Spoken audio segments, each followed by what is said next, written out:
Hi, in this video we will see how to use quarter function in Tableau. So in order to create this function, first we have to create one calculation field.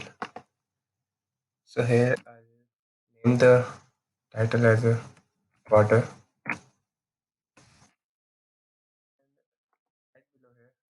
I'll type quarter and we can see here the Tableau will automatically recommend the function quarter. So as you can see here, just below our function, it is showing the syntax of our function.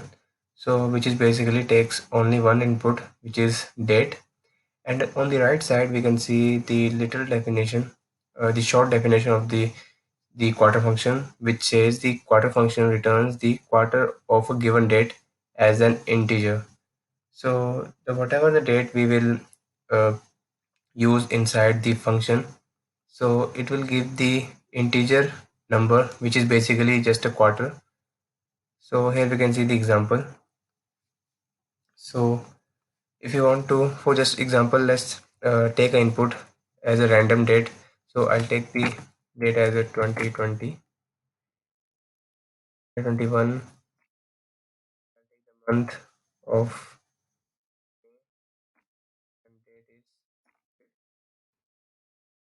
so we can see here it is showing the calculation is valid, which is the function is true, and after that click on apply and click OK. So just take this quarter function and drop it onto the text,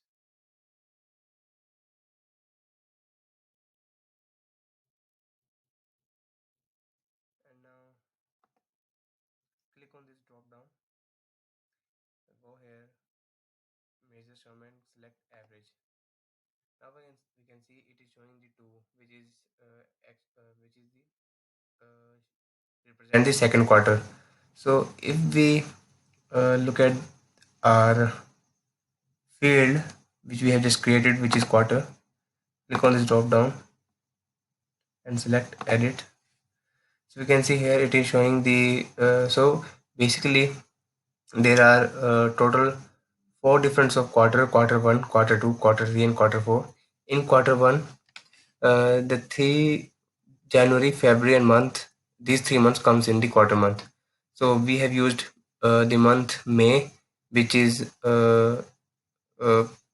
comes in the second of quarter. So basically we can see here the output is 2, so which is actually true. So this is how we can use the quarter function in Tableau. And thanks for watching this video and stay tuned for more.